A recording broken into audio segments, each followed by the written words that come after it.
Topo Athletic is committed to lifelong health and better movement. Topo builds running shoes for those who get out there every day regardless of weather, speed, energy, or mood. Their distinctive fit and feel combines instinctive human movement with modern performance and lightweight comfort to help you keep going, keep trying, and keep moving.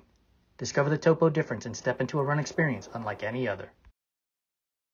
Everybody, welcome to our Tuesday Fireside Chats.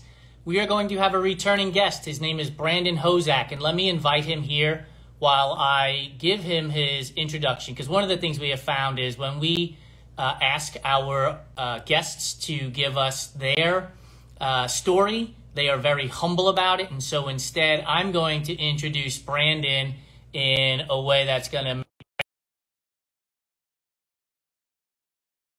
be the way he would describe himself, I should say, not better than he is. So Brandon Hozack is an ultra runner and a tattoo artist. Make sure you check out both of his accounts. And he is living life to the fullest despite battling AS. His motto actually is battle tested, and I want him to explain that a little bit more as we get into the conversation. But first off, Brandon, thank you for joining us. How are you doing today, man? Hey, I'm doing great, dude. It's good to see you again, man. No kidding. I was introducing you and saying that this is your second time on the show, so we had a great turnout the last time you were here. We had a fun conversation. As a matter of fact, in almost every conversation we've had since then, somebody's like, is it okay if I curse? And I'm like, yeah, fucking curse. You know, we tell a story about how when I cursed on the show, you were like, wait a minute, we can curse here? And I was like, yeah, go for it. Yeah, dude. That was awesome. I remember that. That was funny. Appreciate you. Again, thank you very much for joining us. For those of you that don't know, we're going to kind of go backwards to go forwards a little bit in this conversation. Brandon went to Cocodona earlier this year, and he didn't finish it. We're going to talk about the lessons that he learned from that, but I want to go into, from Cocodona, what he did next, or his next two things, and how that's going to lead into going to Cocodona again in 2024. So take us through, Brandon, if you don't mind, what happened at Cocodona that you took into the Hellz Bellz 50-miler, and then we'll talk about Cascades 100 after that, because Hellz Bellz was after Cocodona, was the first race after Cocodona. Yeah. So in Cocodona, I learned that I don't get the luxury of resting for very long or for very often, and I need to earn like my breaks, like my rest. And so like when I come into an aid station, it doesn't mean I get to rest. I have to like plan ahead, and if I move at this pace and I get to say like the third aid station at this time, then I can take a break. So I have learned how to go for a long period of time without resting and like really earning that rest. And so I learned that in Cocodona. And so in Hellz Bellz, I didn't rest until I think I like past 50K was like the first time that I like actually like let myself rest at an aid station, because there was like one cutoff time there. And so I had plenty of time to like sit down and get some food and talk, because like I love aid stations, dude. Like it's a problem, you know. Like I could sit in an aid station and bullshit for hours. Well, dude, you're out there for hours on end, mostly by yourself, right? Yeah. And finally come up upon an aid station, and it's like that human connection. You just want to have it and embrace it. I don't know what's more upsetting, like not getting to rest or not getting to like bullshit with the aid station people. It's sad. It's like I come in, I get my shit, I leave. It's like I leave and I'm sad every time. But I know that like I'm working towards a bigger break somewhere. And so I learned that in Cocodona, and then I did that at Hellz Bellz, and I did that at Oregon Cascades 100, and that's the way that I have to race. And so it's like I'm coming to like terms with like I don't get to enjoy every aid station, but if I want to finish a race, that's how I have to race. So can you explain to the people why you have to do what you do? And I'm guessing it's because of the AS. And want people to understand what it is, that you're dealing with, so they understand why you're going through what you're going through. Yeah, so AS, I have an autoimmune disease. It's called ankylosing spondylitis, and it's like a rare form of arthritis, and it affects primarily your spine, usually like L5, S1, like your lower back, and it causes your bones to fuse together, and then it like brings about like like you're immobile, like bending over for me is like really hard sometimes, and um it's the goal of the disease is to like keep you from moving, and so like you have to do the opposite. You have to move as much as possible, and I have found as long as like I'm moving and I'm not in a fixed position, then like the disease can be manageable to a certain extent, but also there's like a side of like a mental side of the disease where it kind of has a way of taking things away from you in your life. And if I can run 30 miles or 80 miles or what, like that's empowering. I'm taking back what that disease takes from me. And like running is it's just like a vehicle that I use to take these things back that AS has taken from me. And I'm just trying to share that with others, that like, hey, we can still do like anything we want. It's just like it's going to look a little bit different and it's going to take a little bit more work, but like we're capable of doing ththings that a lot of humans are not doing. Yeah, So that's awesome. And so I want to go back to the aid station thing, because I just, as you're talking, the only thing playing in my mind is like, what's the best aid station this dude has been at, and how much fun did he have? Do you remember? let me see, man. Honestly, I think probably my favorite aid station was I was pacing Helgi at Bigfoot in August, and I don't know what mile we were at, or I don't know what aid station we were at. It was in the middle of the night, and like he fell asleep in the chair. But dude, they had a huge fire going, and they like had like people coming up, and they're like, "Do you want a hamburger? Do you want chicken strips?" Like everything was like made to order, dude, and it was like hot, and they had like several like places where they were cooking, and like everything was like brought to me. It was fucking incredible, dude. I could have sat there. I like Helgi, like he only wanted to stay, for like 15 minutes. I'm like, dude, like take a 2-hour nap, man. Like, I will tell you. So one of my favorite aid stations, I was pacing a friend of mine, Greg, at Cruel Jewel in Georgia, and we're going up this like just totally vertical climb, and it looks like there were Edison lights hanging above us, and I was like, oh, the aid station's got to be right there. Then we finally break through, and it was the tree line, and what we actually saw were stars. So the next aid station, like 10 or 15 miles. Oh man.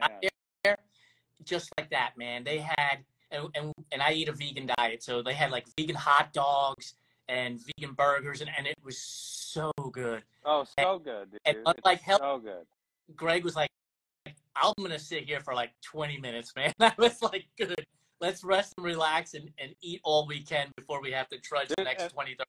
It's like those 20 minutes are like you they I don't know, it's like you're getting the most out of those minutes of your life ever when you've gone that far, and like food is hot, and I don't know, dude. You know what I'm talking about.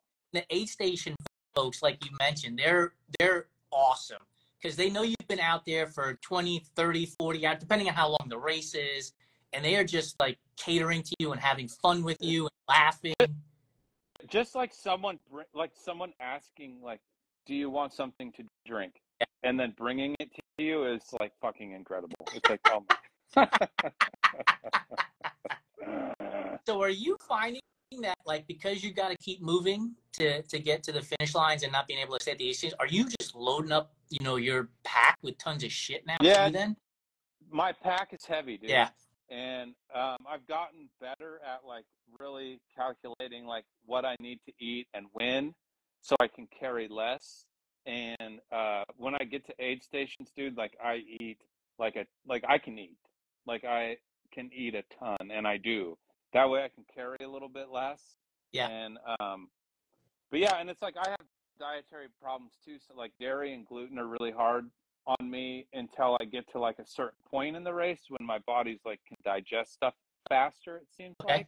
like. But yeah, I carry a ton of shit, dude. And but it's like I've gotten better at trying to minimize that by racing smarter. And like I remember in Cocodona when I like kind of came to after sleeping like a day and like looking through my pack, I'm like, fuck, man, there's so much shit in here that like I don't need. Like I'm like, where did I even get this? So I've gotten much better at like being more my buddy, you know Matt that I talk about on Instagram a lot, Yeah. like being more tactical in my approach. Like bring what you're gonna need.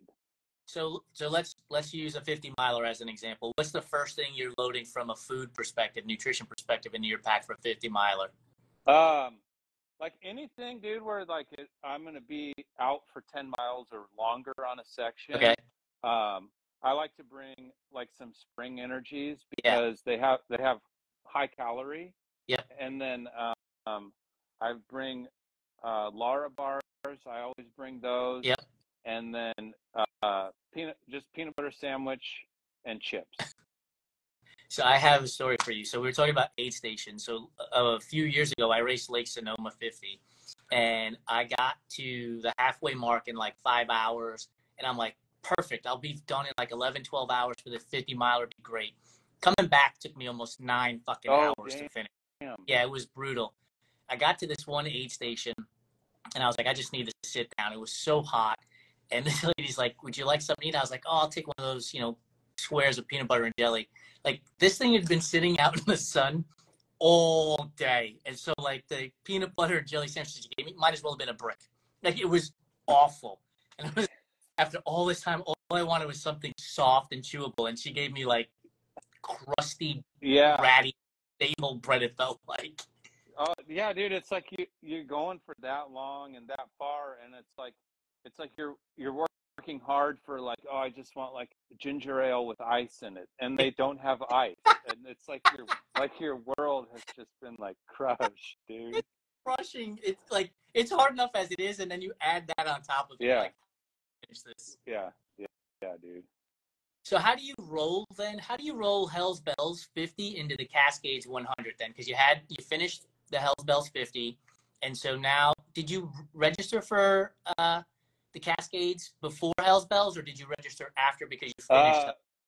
So I came home from Cocodona, and I registered for Cocodona like 2 days later, and then like 3 or 4 days later, I was like, I need to run 100 miles. Like I need to go 100 miles.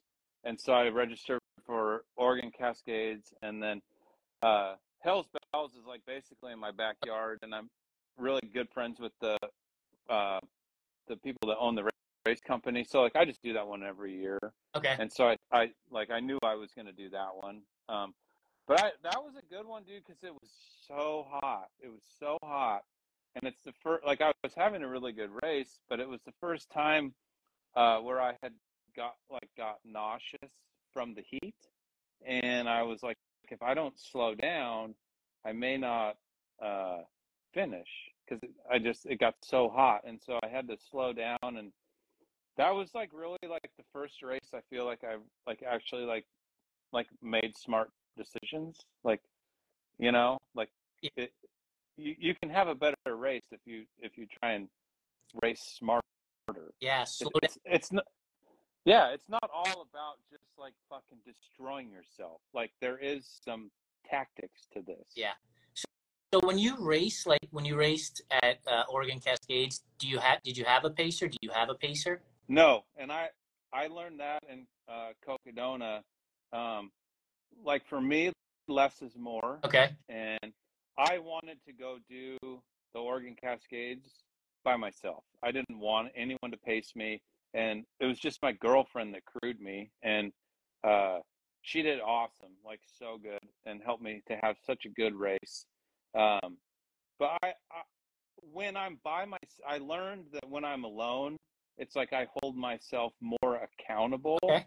to what I'm trying to do and what my goals are. And I felt in Cocodona, like when I had a pacer, almost like, oh, they'll do some of the work for me, or they'll keep me on track for this. And I didn't like the way it made me feel. Um, and I just, like, I function better when I'm alone. And I, like, I love like West Plate, and I have my buddy Dave Stinchfield. They do all these 200s alone. And now I don't want to like drop bag the whole thing, dude. I want to have a crew, Yeah. but and I think next year at Cocodona, I'm going to have just like one or two pacers for like long sections where I'm going to be sleep deprived. Yep. But other than that, dude, I prefer to be alone. Yeah. Do you think, and I understand that completely, because I know at Cocodona, my concerns oftentimes shifted to the pacer who was there with me, and like, how are they doing? Are they getting enough food? Are they getting enough calories and liquids? And at some point, you're like, I really just need to worry about myself. Am I eating? Am I drinking? I Yeah. totally understand. So when you were going through the Oregon Cascades, were you, as you were progressing through it, were you like, yeah, I got this. I can fucking do this by myself. I knew, and to be real honest, and like I don't mean this like in an arrogant way or anything, but it's like coming from what happened in Cocodona, I had of course like respect for the 100-mile Yeah. distance, but I didn't have a lot of concern as far as finishing it. Like I knew I would finish it. No, like I didn't know how it could possibly be as bad as Cocodona. Like, and it was only like 12,000 feet of gain, and like the trails were just like super nice. And it was hot. I did feel like shit all the way until like mile 65. I felt terrible. And I mean, the whole first day, I just like every time I ate, I just wanted to throw up. But it's like you learn to work through those things and know that it's going to go away. And that's part of the racing that I enjoy is working through those like low moments, Yeah. But I knew. So, Oh, go no, go ahead. ahead. You knew.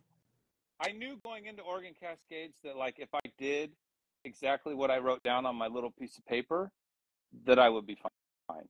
So, who's holding onto that piece of paper? You or your girlfriend who was crewing? So we each Okay. had one. Okay. And then I have mine hanging up now, and I would just text her like, "Hey, I just left this aid station. I'm X minutes ahead," and then I would come in and I would be like, "Okay, I earned a 20-minute break." Okay. So I always have. I think the closest I got to the cutoff was like an hour and 15 minutes, and like I really wanted to rest, dude. Like I felt like shit. It was at mile like 57. And a bunch of my friends were running the aid station. And so, dude, I went like way far away from the aid station. I went way into the parking lot, so I wasn't around anybody. So I wasn't tempted to Yeah. stay. And like I ate and I changed and I left.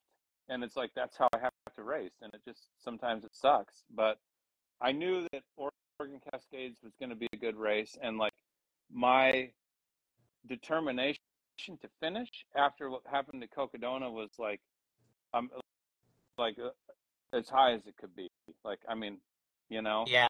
So you brought up a topic, a really good topic of, you said you changed clothes. And just the other day, I was on Threads, the Twitter version for Instagram, and somebody asked about changing clothes at 100 milers, 200 miles, 250 milers. And 100 miles, I never change shoes or socks. I never have. And at Cocodona, I changed after the first day into a new pair of shoes, and then I wore those shoes the rest of the entire time. So are you changing for comfort, or are you changing because of like a medical need to deal with AS as you're going along? No, I like to I like to get a dry shirt. Okay. Like that's one of the things I work really hard for, like to get to these aid stations, is like a dry shirt. And then that aid station I was getting, I got all my night gear, so I was like changed into my night stuff. But but like I didn't change underwear or anything like that. And then I changed shoes at like mile 84. But I don't think I really needed to. Okay. And so I think, like, for me, like, just like you just said, like, for 100 miles, like, I don't need to change shoes and socks. And I learned in Cocodona that, like you, like, don't change at every aid. Like, just because you're at an aid station doesn't mean you have to do a ton Yeah. of shit. Like, you can just eat and fill up your water bottles and leave. Yep. So like, Yep. yeah, like, less is more, dude. Less is more. We have a question from the audience. Demaho00 asks, "What shoe do you wear?" Hey, what's up, dude? Ultra Olympus 5 is my favorite shoe. And every time that I try something different, I'm like, why do I keep trying something different? And so the 100-mile race, I use those. And so that's like, in Cocodona this year, I'm the only shoe I'm planning on wearing. I'll answer the question. So I've run the majority of my races in Hoka's. But I've recently been wearing the Nike Wild Horse, and I really enjoy that shoe for the trails. And I'm going to get myself a pair of Topo mountain racers here real soon. Dude, I have been wanting to try Topos because my dad loves them. Helgi loves them. I know West Plate loves them. It's like, I do want to try some Topos. Yeah, like I know, like I don't really know much about Ultra, but with Topo, they have the wide toe box as well. Yeah. And they actually have a little bit of heel to toe drop. A lot of their shoes are about 5 millimeters, give or take. So not maximal, like 12 millimeters, but, minimal, but not zero, Yeah. Yeah. I am going to try a pair of Topos when I need to replace some of the shoes I have now. But if I could pick one shoe, it'd be the Olympus 5. That's awesome. Oh, yeah, there you go. Yes, they are Hoka Ultra Love Child. The Topo. Thanks, Cheryl. Appreciate that. So I find it fascinating, right? Like, you're racing 100 milers, I'm racing 100 milers. We're obviously different people. And I think what's fascinating about this is that we do things differently, and then there are a lot of things the same. And so one of the things I want to go into is, because I've raced Cocodona as well, what you learned from this year's Cocodona that you're going to take into next year's Cocodona, both from a training perspective as well as from a racing perspective. Well, do you want to talk about racing or training first? Because I'm doing things so differently this year that we should talk each one separately. Let's talk about training first. So training. So this year I have a coach. My good buddy Runner Plummer. He started a coaching company called Reaper Running, and I'm his first student, or whatever you want to call me. I don't really classify myself as an athlete, but whatever. And he writes my training plans, and then they get emailed to me the day before, and I look at it, and dude, like, I was always like, no, anti-coach. I like to do things myself, and unfortunately, when you do things yourself, you learn the hard way. And yeah. I learned the hard way last May, and I have a coach now, and dude, if you're thinking about a coach, get a coach. Like, it has changed the way that I can do everything, and way less time, like quality over quantity now. Like last year I just would go out and beat the hell out of myself, dude. Like 6 hours, 7 hours, back to back 50Ks, like didn't matter, like whatever. This year it's like tomorrow I have like 1 hour workout. It's a 15-minute warm up, 40 minutes of hill repeats, 5-minute cool down, done, or whatever. And then like my longest workout right now is 2 hours. But it's like, that's what helped me to do so well at the Oregon Cascades, is like I'm learning how to actually run. Like in Cocodona, like I didn't know how to run. Like I'm good at just like enduring pain. And like I can climb for days, dude. Like I love to climb, but I can't run for shit. And so now with the coach, it's like I'm actually getting fit, and I feel that fitness. I'm going to interrupt you. You do realize illicit sounds when you tell somebody I can't run for shit and you cover 142 miles, right? But it's like running like a 9-minute mile last year. I couldn't do it to save my life, you know, and now it's like I can do that. And that's because I have a coach and I'm training much smarter for Cocodona this year. And so how much training getting involved in your training plans? Do you know? Have you gone like going to the gym and doing squats and lunges and all that kind of stuff? Oh, weight training? Yeah. So I started lifting weights, and I swear by that now, dude. I don't lift like 5 days a week. I don't lift like super heavy, but like, and I primarily lift like just my lower body and like abs, and I think it makes a hang on, I gotta say hi to Emery real quick. Yeah, do it. Hey. And Adina, I agree with you. If you're exercising on purpose, you're an athlete. So next time Brandon answers that question about his coach, he could say, "I'm his first athlete." Oh, that's cool. My son's watching. So yeah, and like I feel that strength in my body from the weights. And I remember, dude, what happened was I remember coming down Mingus Mountain, and every time I would, and like, dude, that, I mean, Mingus to Jerome, we can talk about that. Fuck me, dude. But I remember like stopping, and every time I would stop, my legs would shake. I couldn't stop them from shaking, and it was because like they were weak. Yeah. And I told myself, I was like, never again, dude. Never again will this happen to me in a race. And so every time I go to the gym, I think about that. Like, I'm not going to let that happen again. And I think there is huge benefits to weight training and running.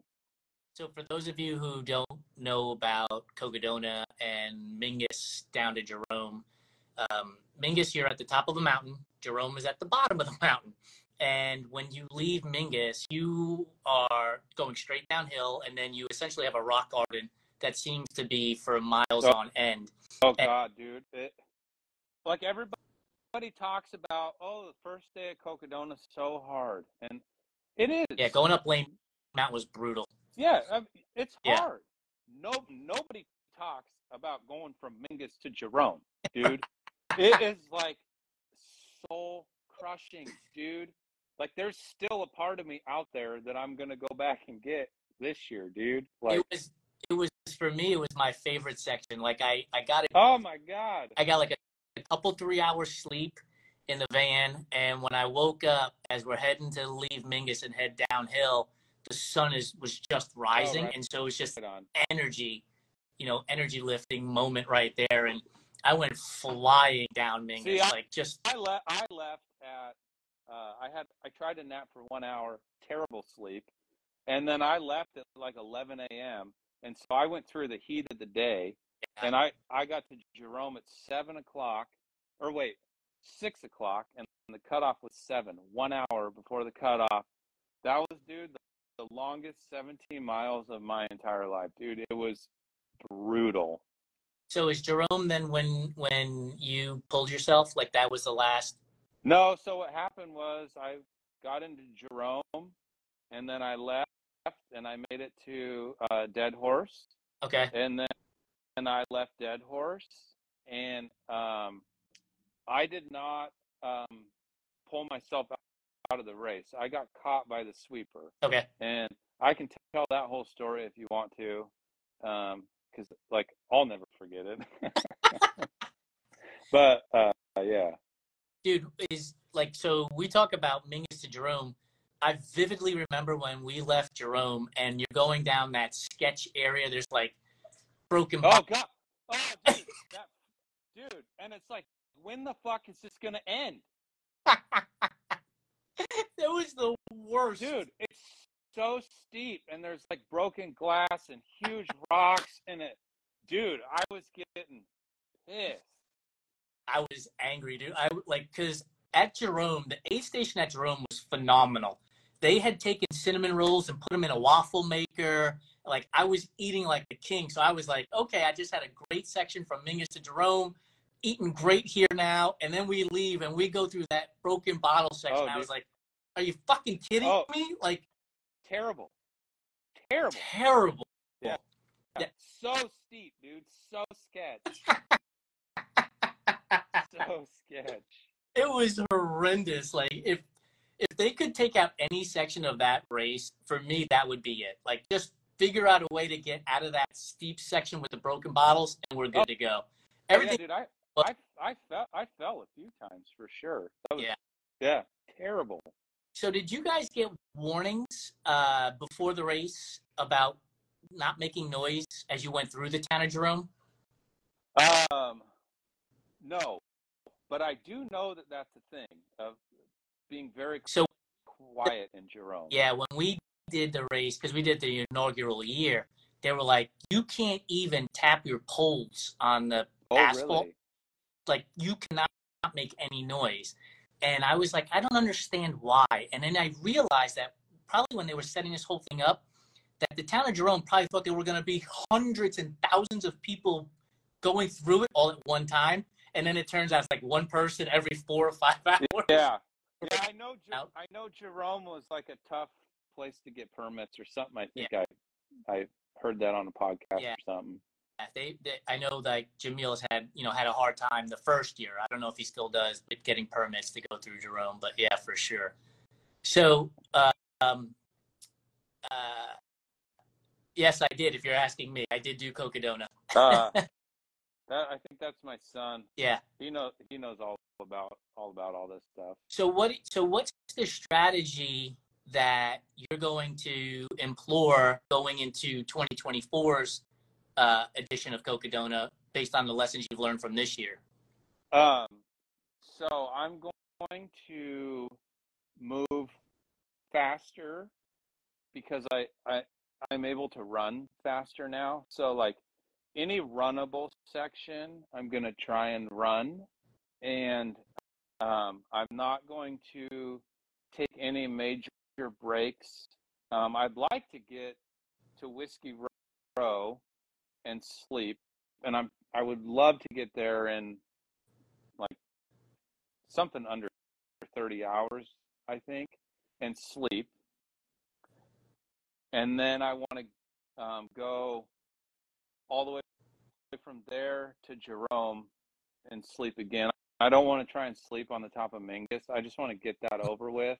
But I think for me, like I changed my clothes a lot, and I took a shower, and then like I was gonna try and leave the course and go to our house and take a nap, and then like what happened was I had these breaks scheduled, and they started getting taken away from me because I didn't have time, and then I was like angry with myself, and like these little goals were being taken from me. So I'm going to make like more attainable goals.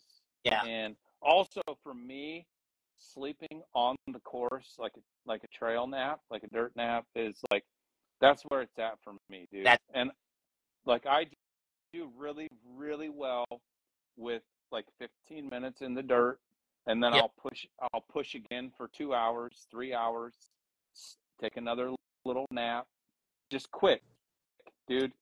And so I'm going to do a lot of that. There are pictures of me all over this internet of my dirt naps all along the way through Cocodona, because every night I would get 2 to 3 hours sleep in the van, but it's not enough when you're moving for that long. And so taking those dirt naps, 15 minutes at max, they were golden. Like they were just so great. Yeah. And I have a lot more. It's like, they always say like you don't know what you don't know, and I have a much broader understanding of what's going to happen to me in Cocodona and what I'm going to have to work through, and hopefully I'm hoping that my feet will be tougher this next year, because what happened was my feet just deteriorated so much earlier than I thought they would. And so I couldn't move as fast as I wanted to. And so I started falling behind on these cutoffs. Yeah. And then I mean, the sweeper caught me. I was sleeping in the dirt. And so I'm hoping that I can at least make it to mile, like, God, I'd love to make it to Jerome, maybe Dead Horse before my feet start to go. I'd be, because my feet were starting to go when I got to Crown King. So yeah, that's and what, like mile 37, right? Yeah, 37. Crown King's at, and it's like, dude, like I've only been running for a little over 2 years. Like I don't have like a huge foundation in my body of this long distance stuff. yeah. So And the thing about getting the Crown King too is going up Lane Mountain is fucking brutal. Like it is rough. It is. Dude, the first day was not. That was the best day for me. Power to you, dude. Like, I'm not kidding you. I'd take like 3 steps and have to sit down on a rock, and then take 3 more steps and sit down on a rock. I was like, if the race is like this, there ain't no way. Yeah, I felt great, dude, until I started going up to Camp Keepa. That's where I started to feel like shit. Yeah. And then it deteriorated from there. And I knew that like my race was probably going to end when I got probably to like Fane Ranch. Yep. A mile 97 and a half. And I was like, I just like, I was in way over my head, Yeah. And but it's like, like we talked about, like when you fail, like finishing that race or any of these 200s or whatever, of course, it's life changing, dude. But I think when you fail and then you say, I'm going to do this again, I think you get even more out of it. Yeah. That life changing experience is even more when you fail at something. Yeah. So yeah, I mean, got my share of DNFs, and the lesson you learn from those DNFs, is greater than the lessons you learn from the successes, because you tend not to think about the successes. You tend to be like, I got it done, move on to the next thing. But when you, like, what did I do wrong? What could I do? When you fail, dude, I dwell on it, dude. I dwell on it, and every time it's like every time I'm out running now, it's like every step for me counts. Yeah. Every step I take gets like my full energy, dude, because like I want to see that finish line. Yeah. And it's like in Sally McRae's documentary, she talks about, okay, we're just going to obsess with the finish line. Like I'm obsessed with getting to Flagstaff, and I have to be. Like that's the only way I'm going to get there. Yep. Because I know the pain that's coming to me this year. Last year I didn't know. True. Like you don't know what you don't know, right? Yeah. And as you go through the process, you're like, okay, and you pick up those little nuggets of wisdom. And so now, for you, between now and from the start to mile 140, 142, you've already processed all of that stuff because you've seen it. And so you can be like, okay, adjust here and I need to adjust there, which can help extend the race even longer. And if you're strength training and being coached and going slower to go faster, like that, all of that is going to change your experience next year at Cocodona for sure. Yeah, dude. And I feel like I don't even feel like I'm the same person as I was that was on the start line this last year. I kind of like went into the Oregon Cascades where I was like, okay, we're gonna race different, dude. We're gonna be confident. Like what you're doing out here. Your abilities, and like I finished that race strong, dude. And I got done, and I easily, like, if I could have had someone there to tape my foot up, do my feet, eat, take an hour nap, not easily, but like I could have ran that course backwards. Like I could have kept going. And so I know that I have these 200-mile races in me. Yeah. And I think the thing that you talked about earlier is also a learning example for you, which is I don't need to have all the pacers and all the crew. No. Like that's, so if I can lessen that stress, I can also now go long. And the other thing I learned about myself was that it was hard for me to like accept the help. It sounds weird, but like I would get to an aid station and sit down and I have like 3 or 4 people around me, like, what can I get you? What? And it's like, I was like overwhelmed, you know? And it's like, and then all these people are taking time out of their life to help me. And then I fail. And it's like, those are things I think about now. I carry that with me. Like, you know, like Cocodona didn't just end in the desert for me on that morning. Like it is still with me. Like and it's like I can't wait to get back there, you know. Are you and your coach looking at any events between now and Cocodona, or is the sole focus going to be on Cocodona? I asked him about this 50-mile race in November I want to do, and we haven't like discussed it too much. And then I have not told him yet that I want to go do my own 100-mile thing out in the out on the Hellz Bellz course. So we'll see what he thinks about that. But he's racing Cocodona too this year. Oh, that's cool. So yeah, that's cool. It's cool. You'll have somebody start line. He has psoriatic arthritis. Oh, really? And, yeah, he's done the Bigfoot 200, and I paced him. He did 100 miles this summer. I paced him for 50K of that, and so he's a badass, dude. So he'll be at Cocodona. We'll have to get him on the show too to tell his story. The runner plumber, dude. If you watch this, man, we want to hear. Somebody tell me what his real name is. So the email comes across as the runner plumber at blah blah blah. Yeah, I just call him everyone just calls him plumber now. I love it. Yeah. That's awesome. Yeah. Hey man, really appreciate you joining us. But before we let you go, we got to go through our fun food section of the show. You ready? Yeah, awesome. So Oreos, are you going old school Oreo classic, or are you going double stuff? Oh, I like the double stuff, dude. For sure. Licorice. Are you a fan of licorice? If it's like red licorice, and it's got to be like soft enough, you know. So like I can red vines. I'll eat red vines, or the other kind that Twizzlers. Yeah, but it's got to be like soft enough.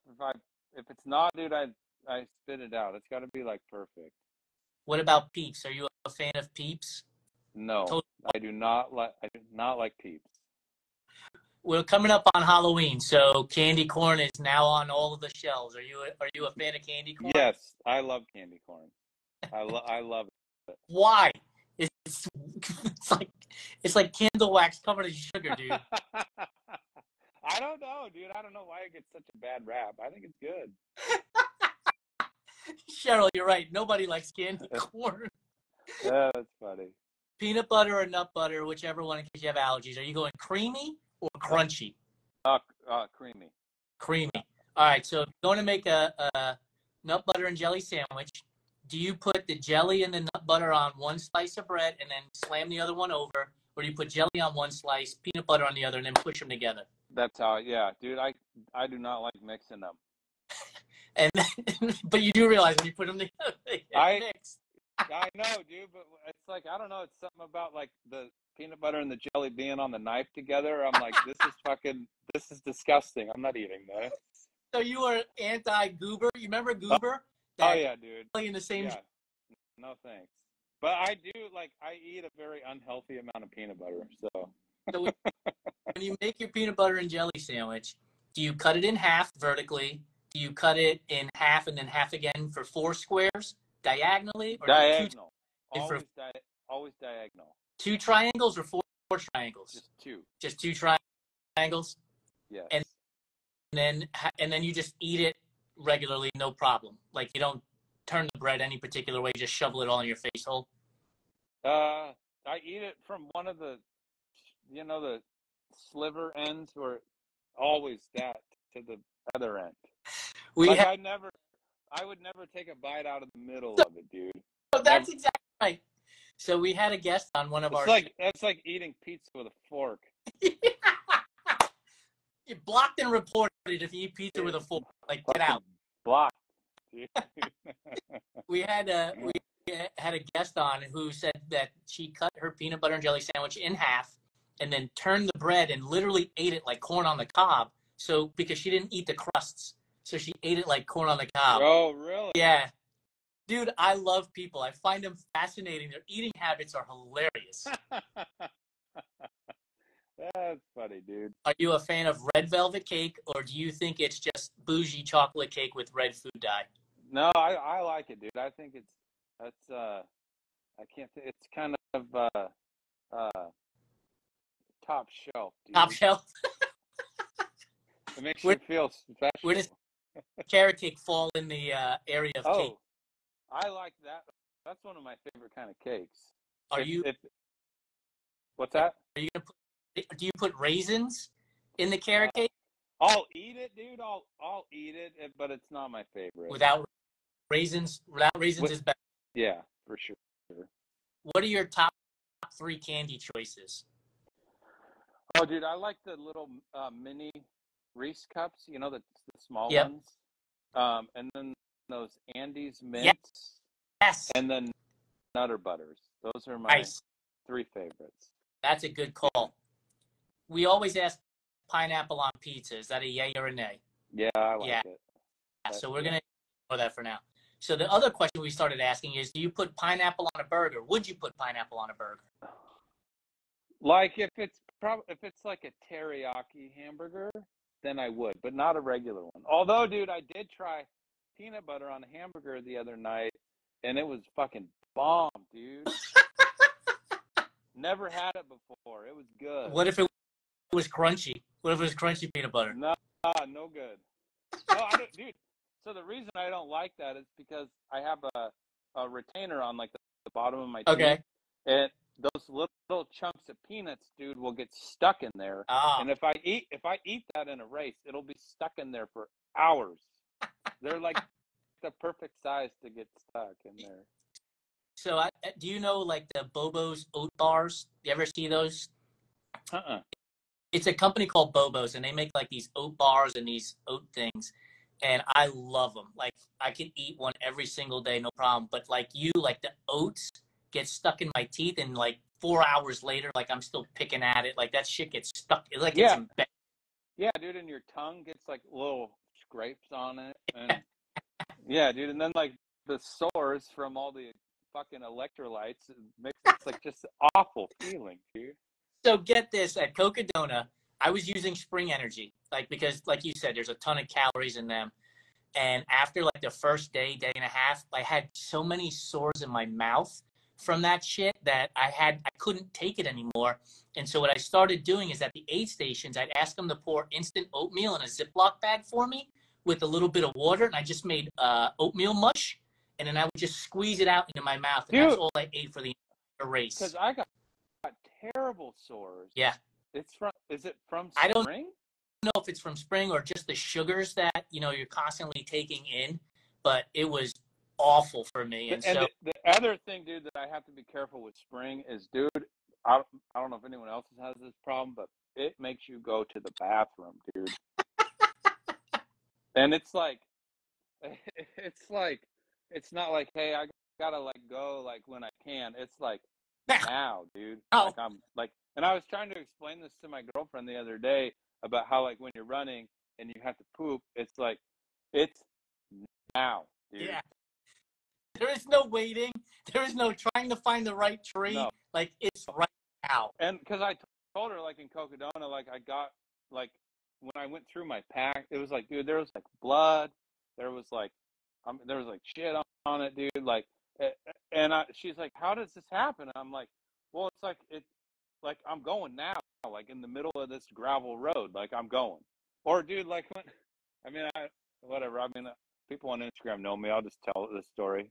So at the Oregon Cascades, it was like midnight or something, and I had to go to the bathroom, and so like I was going, and then like I had like there was like a tree branch under me so like it all went on a tree branch, so it like went all over me, and so but it had gotten all over my Lakey glove, And so I got to the aid station, dude, and I like threw all my shit on the ground, and I'm like eating some soup, and she's like picking up the laundry, and I'm like, oh, be careful with that glove, babe, it's got shit on it.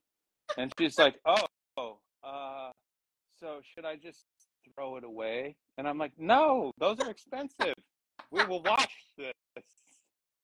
This is gonna happen again and again and again. Trail runners are a different breed, dude. Dude. So the first thing you need to make sure you pack for all you newbie trail runners is make sure you pack a shit kit. Like, you have to pack a shit kit in your vest. And then for me, the key is always being able to find a fallen log that you can hang your ass over the. A fallen log? Oh, hang on, dude. I don't want to forget. My son wants you to know that he paced me from Fane Ranch. That's awesome. No, he left. Emery took me from Whiskey Row goes to what's at the end of Granite Dells? What aid station? Oh, dude, I can't remember. Iron King to Fane Ranch. Emery paced me for that section, and I was hallucinating pretty bad, but I remember like some of it. But he wants you guys to know that. So good job, Emery. But yeah, fallen tree is awesome. It's the best. Oh yeah, dude, it's the best, and I don't know, yeah. So I'll pack tell you stuff. a story. I was racing Rocky Raccoon, which is in Huntsville, Texas, and I had always wanted to break 19 hours at this event, and it's 4 25-mile loops. And on the third loop, I'm on pace. I'm on pace to break 19 hours. Like, I am fucking flying through this course. And like you said, when you have to shit at it, like running, you have to go. And I get to this fallen log, and I'm sitting on the edge of it, and the park ranger is in a golf cart. He comes driving by, right? And he's like, hey, are you all right? And here I am hanging off my ass off the edge of the log, and I'm like, he's like, oh, I guess you are. Just keep dude. Bye. And dude, it's like, because it started happening to me on my way up to Camp Keepa, and like we had this like group text message going to my crew, and I was like, I can't stop pooping. I think I'm sick. And they were like, no, this happens. Like, you're fine. It'll pass. So it's like I spent the next 20 miles, dude, like just miserable. Let's get us back on track. Yeah. So you have to eliminate one from your food intake. Are you eliminating sweet food, or are you eliminating savory food? While I'm racing? No. Period. You can only eat sweet food for the rest of your life? Dude, I would probably get rid of sweet food. Yeah, me too, for sure. Yeah. You can make things up with savory food. Dude Wipes is right. Demaho 00. Oh. Wipes is right. Yeah, dude. Make sure you Dude Wipes. I carry a ton of those. Pop Tarts, frosted or unfrosted? I like unfrosted. Really? Yeah. Oh. I just like the crust. Any like crust type stuff I like.